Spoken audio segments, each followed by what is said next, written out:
स्वागत है आप सबका। मैं Vivek Bindra, international motivation speaker, leadership consultant, business coach. आपको सफल बनाना मैंने जिम्मेदारी ले ली है। बहुत सारे व्यापारी आज भी मेरे देश में मुंगेरी लाल की तरह काम कर रहे हैं। कौन है मुंगेरी लाल पता है आपको? ये वहां धंधा खोलता है जहां सबका चल रहा है। इसकी जूस की दुकान चल गई, चलो अपनी खोल देते हैं। इसका छल्ली भुट्टा चल गया, मेरा लगा देते हैं। इसकी बिक रही आइसक्रीम तेज, मेरा भी लगा दे आइसक्रीम का ठेला। ये मुंगेरी लाल की तरह धंधे करेंगे तो लोग आएंगे और एक साथ लाइन लगा के। देखिए, धंधा वो होना चाहिए जिसमें दूसरा घुस ना पाए। एक बार और, कम ऑन। मोनोपोली कैसे क्रिएट करें?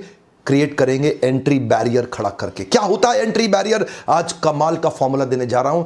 हाईवे पे जाओ, एक कचौड़ी वाला चल जाता है, 50 और आ जाते हैं। एक मोमोज वाला चल जाता है, 50 और आ जाते हैं। एक छल्ली वाला चल जाता है, 50 और आ जाते हैं। क्या हो रहा है ये देश के अंदर? ऐसे धंधा किया जाता है। हमारे देश के व्यापारी सब मुंगेरी लाल बने हुए हैं। आज वही मुंगेरी लाल को बाहर निकालूंगा। मैं आपसे बात कर रहा हूं, ध्यान देना। व्यापार ऐसा करूं कि दूसरा घुस ना पाए। अपने बिजनेस को एक मोनोपोली अपनी मार्केट में कैसे क्रिएट जानना चाहते हैं? कुछ टिप्स देने जा रहा हूं। मेरा पहला टिप है, मैं जो आपके सामने टेक्निक्स दे रहा हूं उनको बोलते हैं एंट्री बैरियर। क्या कहते हैं? Entry barrier. अपने व्यापार को कुछ ऐसा बना दो कि दूसरा वाला पीछे से घुस ना पाए। ये देखिए, ये नीला समुद्र है, ये लाल समुद्र है। इधर सब के सब आपस में लड़ रहे हैं। इसने एक बैरियर क्रिएट किया, ये आगे निकल गया, बाकी पीछे रह गए। अपने व्यापार में आगे निकलना चाहते हो? सारे टिप्स देखना ध्यान से। ये आगे निकल गया, बाकी पीछे, आपस में एक दूसरे कट थ्रोट। क्या बोल रहे हैं? कट थ्रोट, एक दूसरे का गला काटने में लगे। क्या आपके साथ भी डिस्काउंट देना पड़ता है आपको? उधारी देनी पड़ रही है आपको? ये डिस्काउंट उधारी सब बंद। आज धंधा करेंगे कैश में, मुनाफा कमाएंगे मोटा। ध्यान दीजिए आगे कैसे निकलना है। मेरा पहला पॉइंट है इंटेलेक्चुअल प्रॉपर्टी प्रोटेक्शन। क्या अर्थ हुआ इसका? कोका कोला का एग्जाम्पल देते हैं आपको। कोका कोला क्या है? एक ऐसा सोल्यूशन सिरप बनाया है कोका कोला ने। अपनी कोल्ड ड्रिंक खुद नहीं बनाता, बॉटलर को बोलता है कार्बोनेटेड पानी मिलाओ, चीनी मिलाओ मेरे सिरप में। उसके सिरप के बारे में 1891 से शुरुआत करी, आज तक सिरप के बारे में किसी को नहीं पता कि कोई जानता ही नहीं उसका सिरप कैसे इसको क्या बोलते हैं? Trade secret.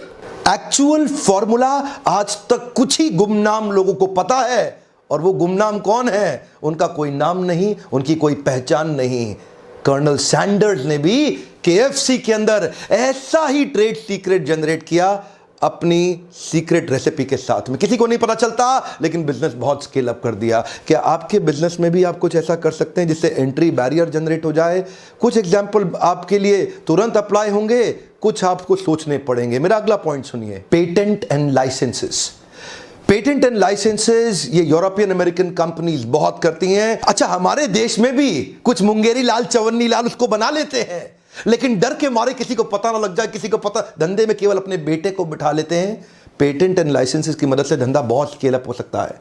फार्मास्यूटिकल इंडस्ट्री में इसका बहुत इस्तेमाल किया जाता है। एक्चुअली ये ओनर को एक राइट देता है, जिस राइट के चलते कोई दूसरा कॉम्पिटिटर उस प्रोडक्ट को ना तो बना सकता है ना बेच सकता है। फार्मास्यूटिकल इंडस्ट्री के अंदर दो प्रकार की मेडिसिन बनती हैं। एक है जेनेरिक और दूसरी है मॉलिक्यूल। जेनेरिक मतलब जनरल, जो सबके पास है। मॉलिक्यूल मतलब आपने अपने आर&डी के अंदर वो स्पेसिफिक आइटम बना ली जिसका आपने पेटेंट ले लिया। अब 10 रुपए की आइटम आप 1000 रुपए की बेच रहे हैं, लेकिन कोई कंपटीशन घुस नहीं सकता। एंट्री बैरियर क्रिएट कर दिया। एंट्री बैरियर भी क्रिएट किए जा सकते हैं अगर आप छोटे आर&डी सेंटर बिल्ड कर ले अपनी कंपनी के अंदर, अपनी ऑर्गेनाइजेशन के अंदर। आपको लगता है मुश्किल? अभी सुनते रहिएगा। आसान कई तरीके हैं, और एक ऐसा तरीका है जो आपको सफल पक्का बना देगा, वो लास्ट में बताऊंगा। अगला वाला एग्जाम्पल तो आप रोज अपने जीवन में देख रहे हैं, डिस्ट्रीब्यूशन नेटवर्क। ये डिस्ट्रीब्यूशन नेटवर्क भी एंट्री बैरियर क्रिएट कर देता। जानना चाहते हैं कैसे? नोकिया का डिस्ट्रीब्यूशन नेटवर्क बड़ा था, लेकिन अंदर से खोखला, कमजोर था। नोकिया अपने डिस्ट्रीब्यूटर रिटेलर को 15-15, 20-20, 25-25 रुपए दिया करता था मार्जिन में। लोग इंतजार कर रहे थे कोई आ जाए नोकिया को पीटने के लिए, रिटेलर, क्योंकि रिटेलर थके हुए थे। 20 रुपए के मार्जिन पे मोबाइल बेचा करते थे। नोकिया ने ध्यान नहीं रखा अपने डिस्ट्रीब्यूशन नेटवर्क का, लेकिन वहीं कौन आ गए? Oppo, Vivo. Highest margin they रहे हैं आज, सबसे बड़ा मार्जिन दे रहे हैं। किसी भी रिटेल की दुकान पे चले जाओ, वो बोलेगा सबसे बढ़िया मोबाइल ओप्पो का है, ले लो। सबसे बढ़िया मोबाइल ओप्पो का है, ले लो। ओप्पो वीवो की वो तारीफ करता है। क्यों? ओप्पो वीवो ने आज डूबते हुए रिटेलर को ऐसे रिटेलर को जिसको फांसी लग जाती, मर जाता बेचारा, क्योंकि उसके पास मार्जिन नहीं था, खर्चे के लिए पैसा नहीं था। आपको पता नहीं मोबाइल जो का धंधा है ना, बहुत कम मार्जिन का है। मोबाइल में बहुत ज्यादा मार्जिन नहीं होता, लेकिन ऐसे मोबाइल रिटेलर को बचाने के लिए ओप्पो और वीवो आए हमारे देश के अंदर। उन्होंने डिस्ट्रीब्यूशन नेटवर्क पावरफुल बिल्ड कर दिया। आज रिटेलर डिस्ट्रीब्यूटर ओप्पो वीवो की तारीफ करते हैं क्योंकि उन्होंने उनका ध्यान रखा है। आज ओप्पो वीवो ने डिस्ट्रीब्यूटर रिटेलर्स की जिम्मेदारी उठाई है और आज डिस्ट्रीब्यूटर रिटेलर ओप्पो वीवो के लिए बहुत लॉयल हो गए हैं। बाकी सारी हैंडसेट कंपनी के लिए एंट्री बैरियर क्रिएट हो गया है। क्या हो गया है? Entry barrier. इसको बोलते हैं एंट्री बैरियर। आपके पार्टनर्स के साथ मिलकर आप ऐसा संबंध बना लो, उनके साथ ऐसा मजबूत संबंध बना लो कि दूसरा कोई अंदर घुस ही ना सके। क्या आपने अपना डिस्ट्रीब्यूशन नेटवर्क तैयार किया? कर सकते हैं आप। लीडरशिप फनल में आते हैं ना आप में से कई लोग, उनको हम हेल्प करते हैं बिल्ड करने के लिए। लेकिन अगर आप नहीं आ सकते तो कम से कम वीडियो देखिए। बहुत तरीके हैं एंट्री बैरियर बिल्ड करने के। मैं कुछ और बताने जा रहा हूं। जब सैमसंग और नोकिया एक के बाद एक रिटेलर को घाव पे घाव दिए जा रहे थे और उस पर नमक छिड़क के मुस्कुरा रहे थे, हमारा मोबाइल अपने आप बिकता है, रिटेलर क्या बेचेगा, तभी उनके घाव पे, उनके जख्म पे मरहम लगाने के लिए करण अर्जुन की तरह आए ओप्पो वीवो, जिन्होंने आकर डिस्ट्रीब्यूशन नेटवर्क बनाया। वो मां बोलती थी ना, मेरे करण अर्जुन आएंगे, मेरे करण अर्जुन आएंगे, मेरे करण अर्जुन आएंगे, मेरे करण अर्जुन आएंगे, मेरे करण अर्जुन आएंगे। आ गए ओप्पो और वीवो, ऐसा डिस्ट्रीब्यूशन नेटवर्क को एम्पावर किया। एक एक रिटेलर बोला देखो देखो हमें बचाने वाले करण अर्जुन आ गए हैं। ओप्पो वीवो की इंटेलिजेंस देखिए, डिस्ट्रीब्यूशन नेटवर्क को इतना एम्पावर किया, रिटेलर उनका साथ दे। क्यों नहीं देगा? क्योंकि उन्होंने रिटेलर को बचाया है। डूबते हुए रिटेलर को ईमानदारी से इज्जत दी है, उसको सपोर्ट दिया है, इसीलिए आज एंट्री बैरियर आ गया। इतना पावरफुल एंट्री बैरियर। अपने पार्टनर्स को मजबूती दीजिए, ये लर्निंग है ओप्पो वीवो से। अपने पार्टनर्स को मजबूती दीजिए, एंट्री बैरियर क्रिएट हो जाएगा। अगला मेरा पॉइंट है एक्सक्लूसिव राइट्स। जिस भी व्यापार के आप अंदर आप हैं, आप देखिए कोई इंटरनेशनल प्रोडक्ट ऐसा है कि जिसका आप एक्सक्लूसिव राइट लेकर के अपने देश इंडिया के अंदर उसका डिस्ट्रीब्यूशन क्रिएट कर सकते हैं। इनफैक्ट कई मोबाइल फोन हैं जो फ्लिपकार्ट और अमेजॉन पे अपने एक्सक्लूसिव राइट देते हैं माल बेचने के लिए, और मार्केट के अंदर हंगामा। देखिए क्यों? क्योंकि एंट्री बैरियर क्रिएट हो गया। जैसे एमआई के फोन, मोटोरोला, लेनोवो, ये एक एक महीने के लिए अपने प्रोडक्ट को एक्सक्लूसिव केवल फ्लिपकार्ट को देते हैं या अमेजॉन को देते हैं। फ्लिपकार्ट ने तो काम ही ये कर रखा है, 70% जब भी एक्सक्लूसिव धंधे का काम आएगा तो फ्लिपकार्ट ले लेता है। ये उसका तरीका है बिजनेस करने का। एंट्री बैरियर क्रिएट कर दिए। देश के सारे रिटेलर तंग होते रहते हैं फ्लिपकार्ट के कारण। जितने मोबाइल रिटेलर परेशान हैं फ्लिपकार्ट और अमेजॉन से। अमेजॉन थोड़ा पीछे है, वो 30% लेता है। फ्लिपकार्ट सबसे ज्यादा एक्सक्लूसिव सेल्स की डील्स उठा लेता है मार्केट के अंदर। ये भी एंट्री बैरियर क्रिएट करने का तरीका है। कोई भी आपकी इंडस्ट्री के अंदर ऐसा प्रोडक्ट जो अभी भारत देश में नहीं बिक रहा, उसका जो भी ओरिजिनेटिंग कंट्री है उस कंपनी को वहां कांटेक्ट करके उसके एक्सक्लूसिव इंडिया सेलिंग राइट्स, अगर आप में दम है तो आप ले सकते हैं। एंट्री बैरियर क्रिएट हो जाएगा, कोई कंपटीशन आपके अगेंस्ट खड़ा नहीं हो पाएगा। अगला मेरा पॉइंट है इकोनॉमीज ऑफ स्केल। इससे भी एंट्री बैरियर क्रिएट हो सकता है। इकोनॉमीज ऑफ स्केल का मतलब क्या है? माल इतना बेच दो, इतना बेच दो, इतना बेच दो, इतना बेच दो कि वॉल्यूम के कारण आपकी प्रॉफिटेबिलिटी बढ़ जाए, चाहे भले ही मार्जिन बहुत थोड़ा सा क्यों ना हो।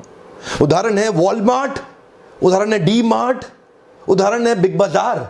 ये लोग जब मार्केट से माल खरीदते हैं ना, इतना बड़ा बल्क में सेंट्रलाइज्ड परचेजिंग के कारण खरीदते हैं, अपने आखिरी पैसे के 100वें हिस्से के आखिरी पैसे का भी डिस्काउंट ले लेते हैं। इतना बल्क में खरीदते हैं कि उसके कारण ये इकोनॉमीज ऑफ स्केल बिल्ड कर लेते हैं। इनसे सस्ता कोई खरीद ही नहीं सकता, एंट्री बैरियर हो गया। अब इनसे सस्ता कोई बेच ही नहीं सकता, एंट्री बैरियर हो गया।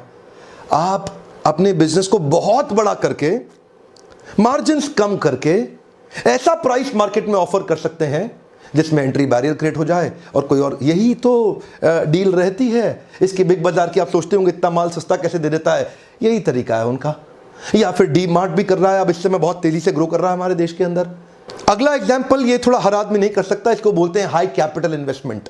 मेरे आपने पुराने वीडियो में देखा ही हुआ है जियो वर्सेस एयरटेल, जहां मैंने बताया 2.5 लाख करोड़ रुपया इन्वेस्ट नई टेक्नोलॉजी पे किया, पुरानी पे किया ही नहीं जियो ने।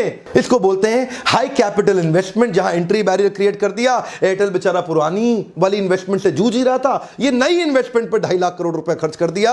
बाकी लोग पीछे पीछे आने में बहुत परेशान हो रहे हैं, इतना बड़ा बैरियर हो गया। टाटा तो बिक ही गया, उसको तो बेचारे को एयरटेल के पास जाना पड़ा, हमको खरीद लो। और उधर से वोडाफोन और आइडिया में चल रहा है। अब ये दोनों सोच रहे हैं हम दोनों एक हो जाते हैं, क्योंकि अलग अलग ये जियो से लड़ नहीं पाएंगे। जियो ने ऐसा एंट्री बैरियर क्रिएट कर दिया, 13 मोबाइल नेटवर्क सर्विसेज की कंपनी हो गई थी, अब 3 ही रह जाएंगी। फिर सब गिर के सब नीचे आ गए। क्यों? Entry barrier. जियो के आते ही हंगामा हुआ देश में। अगला मेरा पॉइंट है प्रोप्राइटरी टेक्नोलॉजी, और एग्जांपल मैं दूंगा आपको माइक्रोसॉफ्ट विंडोज का। माइक्रोसॉफ्ट विंडोज के कई वर्जन हैं, सारे वर्जन अगर आप देख लें तो उनका मार्केट शेयर आज अबाउट 90% है। No doubt, Bill Gates has 90% gross margin also because of the proprietary technology. Therefore, he is the richest billionaire in the world. Richest billionaire in the world. जानते हैं क्यों? इसी को बोलते हैं एंट्री बैरियर। आपके लिए थोड़ा आसान तरीका, एक्सीलेंट कस्टमर सर्विस। एग्जाम्पल बहुत हो सकते हैं, लेकिन मैं जुबिलियंट ऑर्गेनोसिस की company called brand Domino's pizza, more than 60% market share organised industry के अंदर, delivering piping steaming hot pizza at your doorstep in less than 30 minutes और फॉर फ्री। क्या एक बार और? 30 मिनट के अंदर पिज्जा आपके घर पे, नहीं तो फ्री हो गया जी, फ्री हो गया। ये जो डोमिनोज ने एक्सीलेंट एक्सपीरियंस क्रिएट किया ना, एंट्री बैरियर हो गया। दोबारा कई पिज्जा वाले आए, आधे बंद हो गए और आधे सर्वाइव करने के लिए सांस फुला रखे हैं, पिज्जा टाइम से पहुंचा नहीं पा रहे। इसको बोलते हैं एंट्री बैरियर। मेरा अगला एग्जांपल है ब्रांड इक्विटी। वैसे इसके ऊपर मैं 2 वीडियो ऑलरेडी डाल चुका हूं, पर एग्जांपल आज जो मैं आपको दूंगा वो है एमसील। एमसील एक्चुअली क्या है? एक ब्रांड का नाम है।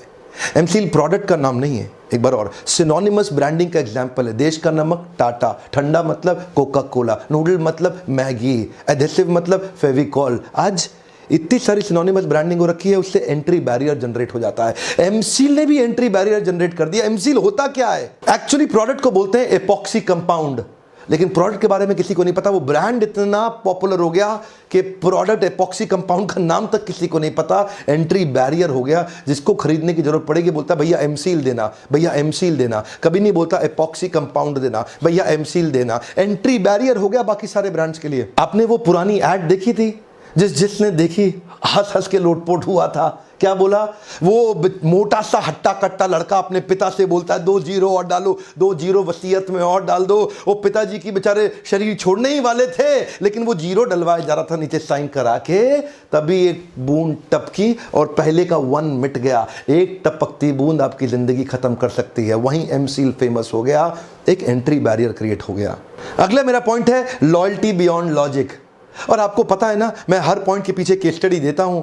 मेरे क्लाइंट्स हैं, अच्छा हमदर्द भी मेरा क्लाइंट है। हमने क्या देखा, हमदर्द के कुछ प्रोडक्ट थे जो हैदराबाद के अंदर इस्लाम प्रैक्टिस करने वाली कम्युनिटी के बीच में बड़े पॉपुलर थे। यूनानी प्रोडक्ट, प्रोडक्ट भी बड़े शानदार थे। बीच में हुआ ऐसा कि हमदर्द की कंपनी के अंदर स्ट्राइक हो गई, शायद लेबर यूनियन से हुआ होगा, और वो प्रोडक्ट बनना नहीं। इतने में पीछे बैद्यनाथ ने तैयारी मारी, बैद्यनाथ लेके अपने प्रोडक्ट पहुंच गया। लो भाई हमदर्द तो है नहीं, मेरा ले लो, मेरा ले लो। लोगों ने लेना तो शुरू कर दिया, लेकिन जैसे ही हमदर्द वापस आई, लोगों ने बैद्यनाथ को फिर से भगा दिया और फिर से हमदर्द का प्रोडक्ट लेना शुरू कर दिया। इसको क्या बोलते हैं? Loyalty beyond logic. कुछ मार्केट के अंदर, कुछ रीजन के अंदर आप लॉयल्टी बियॉन्ड लॉजिक जनरेट कर सकते हैं। जैसे इस्लाम प्रैक्टिस करने वाले लोग हमदर्द में बहुत फेथ रखते हैं, वो लॉयल्टी बियॉन्ड लॉजिक है। बेचारा आया तो था वैद्यनाथ, लेकिन कुछ कर नहीं पाया। ध्यान दीजिएगा, रीजनल लॉयल्टी बियॉन्ड लॉजिक भी हो सकती है, जो मैंने पिछले वीडियो में बताया। राहुल गांधी की अमेठी के अंदर लॉयल्टी बियॉन्ड लॉजिक है। कोई भी आ जाओ, राहुल गांधी को अमेठी में हरा नहीं सकते। ऐसे कई उदाहरण हो सकते हैं, रीजनल हो, नेशनल हो। आपकी मार्केट के अंदर भी आप ऐसी सर्विस क्रिएट कर दो, लोग आपको लेके लॉयल हो जाएं। कोई भी आ जाए, आप ही से माल लेंगे, किसी और का लेंगे नहीं। ये एक एग्जाम्पल था केस स्टडी का। क्या आपके मन में कुछ सवाल आ रहे हैं कि ये आपके बिजनेस में कैसे इंप्लीमेंट होगा? अगर आप अपने बिजनेस में इंप्लीमेंट करना चाहते हैं तो इस पे मैं कुछ फ्रेमवर्क्स बना के देता हूं आपको लीडरशिप फनल प्रोग्राम में, जहां कस्टमाइज तरीके से आप मुझसे प्रश्न कर सकते हैं कि आपके बिजनेस के अंदर एंट्री बैरियर। देखो, अगर धंधा ऐसा करोगे जो हर आदमी कर रहा है तो डिस्काउंट भी देना पड़ेगा और उधारी भी देना पड़ेगा। कभी धंधे में पनप नहीं पाओगे। असली व्यापारी वो है जो कंपटीशन को तहस नहस तक कर देता है। मैंने बिल गेट्स और मुकेश अंबानी को देखा, इनकी आदत है, पारिवारिक आदत है, पूरे कंपटीशन को तहस नहस कर देने की। आप अपने बिजनेस के अंदर ब्लू ओशन, इनोवेशन या डिफरेंशिएशन क्रिएट करना चाहते हैं और आप चाहते हैं एंट्री बैरियर लग जाए ताकि आपके बिजनेस में हर कोई ना घुस जाए और आप अपने बिजनेस को नए लेवल तक लेके जा सकें।